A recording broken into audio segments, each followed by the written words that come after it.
Hello. So for October, October 4th, um, we have Venus trining Saturn today, right around noon my time. So it'd be 1 o'clock Eastern. And so I wanted to take a look at that. And then the fact that for most people in the world, something flipped here. Yeah. For most people in the world, we're going to get Mars reaching that 17-degree shadow point. So let's take a look at what Mars and Venus are doing. Patience and planning. Okay. Victory and success. Patience and planning. Right away. Okay. Let me see what the underside is. The waiting game. Indeed. And you have a 2 there. So I was just talking about Venus and Mars. So I guess that's what our subject is going to be definitely today because it's all agreeing. There's another 2 card here. Sacral chakra. The very first card that came out was victory and success. Now, Venus trining Saturn is a pretty good deal. And actually, we also still, because I think it's at 14 degrees. Just let me double check that. I'm here. I didn't go anywhere. What a crazy day. So, yeah, it will be at 1407. And then, yes, so they're all in a trine. They're all in a trine together. And I think that's very important, which makes me, this is the Kuan Yin Oracle. And I'm want to pull a card from here on behalf of Venus because she's in Scorpio right now and she's having to look deep at her emotions, deep at what's going on with her. So let's take a look. This card right here. Okay. This is the Amaryllis Lute. You are growing fast and leaving fear behind. When your vibration changes, so too does your life. It is safe and loving for you to release that which no longer feels right for you. No matter how important it was in your old life, it might not have the same place in your new life.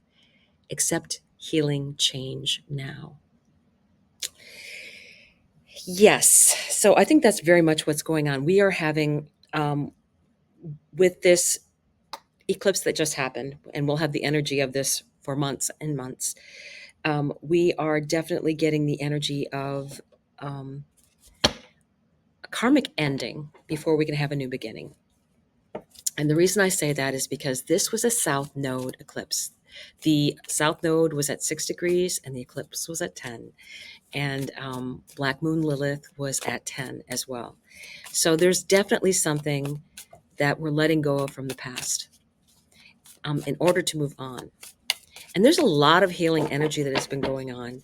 And I think that is important to embrace because a lot of this energy that we have with this Libra relationship energy and then Mars going retrograde eventually, healing childhood wounds, is being helped out by this Saturn, Venus, and Mars trine.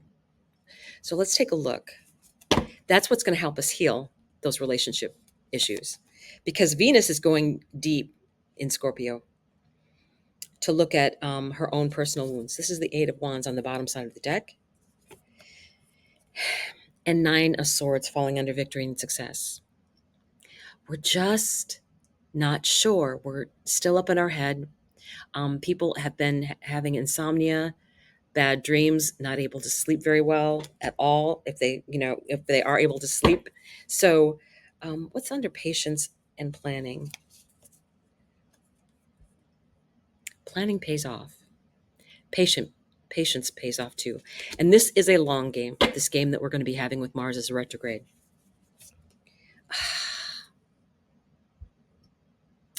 You know why I'm happy? This is the number 2. And it immediately, I got the message Venus and Mars, right? This is Aquarius. This is the star. This is healing. And the reason I smile is because back on the 22nd of February, Mars and Venus were conjunct at 6 degrees of Aquarius. And Mars will turn retrograde at 6 degrees of Leo, which is directly across.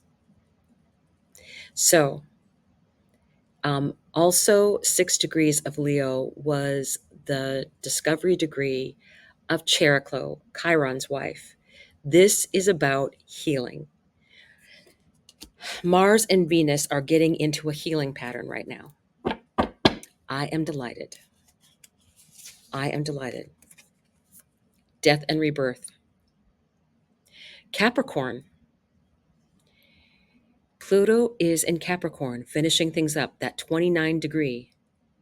There's so many things that are ending, and we're getting I will warn you that when things are in the last degrees, that it can get really, really strong energy as power is losing over people.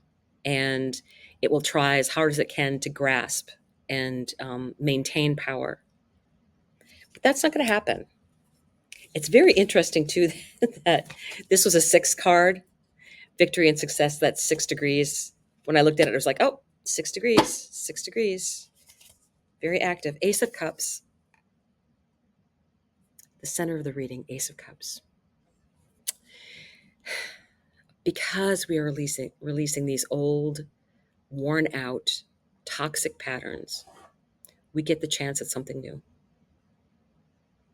something amazing.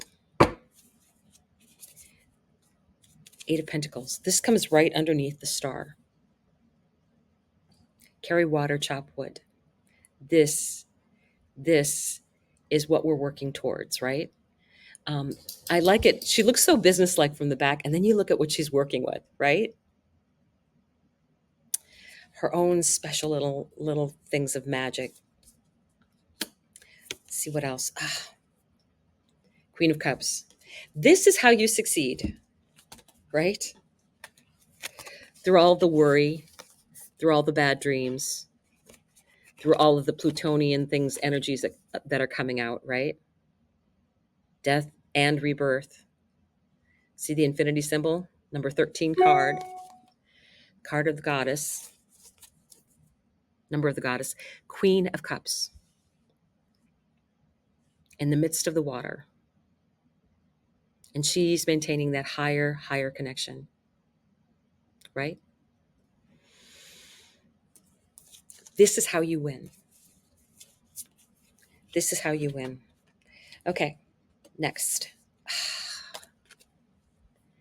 Justice. Libra energy.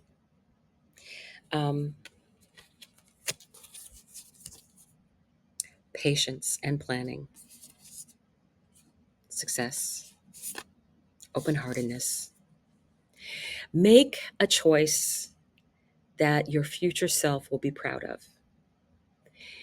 And I like this because she is balancing the scales on a sword, right? And I think, to me, this really tells you, and you can see it this way, it really tells you that, you have to look at the future too. You do have to look ahead to the future. Oops, these wanted to come out together, so I'm going to go with it. The first one that came out is the wheel, divine timing. And this makes perfect sense, although people don't like to get divine timing because, they don't know when then. The wheel and divine timing are something is required of you, truly. You have a lesson to complete or a task or something has to be put into place at the right time for you at the right place. So maybe you're not in the right place yet. Maybe that's the problem. I think people are going to be directed to where they need to be going. With eclipse energy, if you're not on the path, it's going to get you on the path. It's going to say, okay, they've been in the stuck energy long enough. Time to bring out the Pluto energy on them. And I think that's why Pluto showed up. It's just like, they can't stay here anymore. This isn't good for them. And then you have Ace of Pentacles, the start of something completely new. But if you're clinging on to the old, you're hanging on for dear life, that's why Pluto shows up, because it knows that what you're clinging to is not meant for you. It's not where you're meant to remain. I feel like you need to go along with this flow of energy that, given gracefully, uh, don't leave fingernail marks as you're being moved on to the future. Go with grace. It'll make it much easier for you, because Pluto just gets more intense the more you fight it. So very definitely interesting energies are going on. And with this amaryllis lute, I do feel that this is very Venus. Your vibration is changing, right? Um, and people can't hang with that anymore. So either they or you are going to decide that this doesn't work anymore, that this particular um, relationship is is no longer a good fit, right? So I want to take a look. I'm looking around a little bit here to make sure that's what I want to do. Hang on, hang on, hang on. It's being very funny right now about what it wants me to do. Okay, all right, I'll switch. All right, I'll switch. Okay, the Shaman Stream Oracle. I'm going to ask for a volunteer. First, I'm going to shuffle because it said shuffle. Shuffle.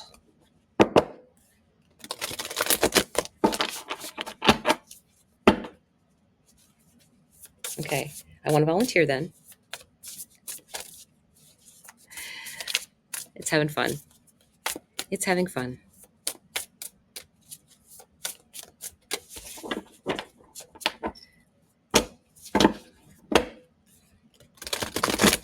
It's interesting the major arcana we had come out.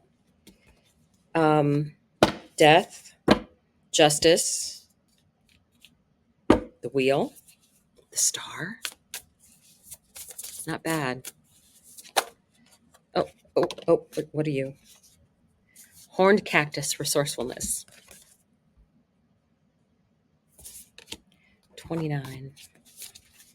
29. Here we go. Blooming through resilience, resourcefulness, and discovery. When nothing seems to be happening fast enough or your ideas have dried up, you begin to question your relevance.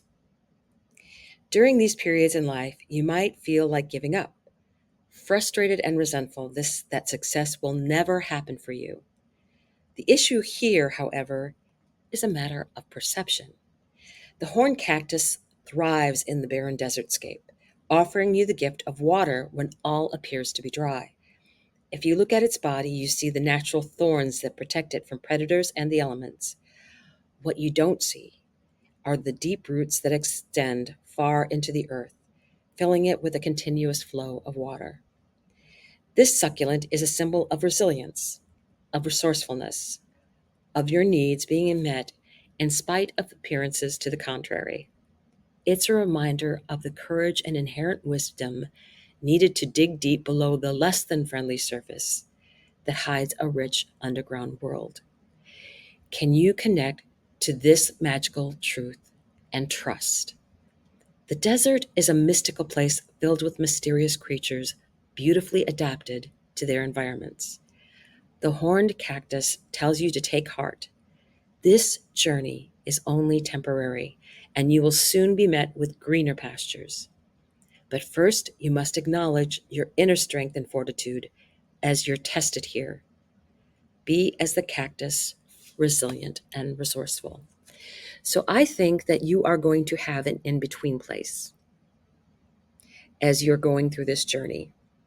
And in this in-between place, you will need, it's kind of just a perfect metaphor here. Sorry. Okay, I'll start this over because I got a downloaded message. This in-between place is what we're coming up on, from the end of this year through 25 and 26. We are going to be in a desert, and we are going to be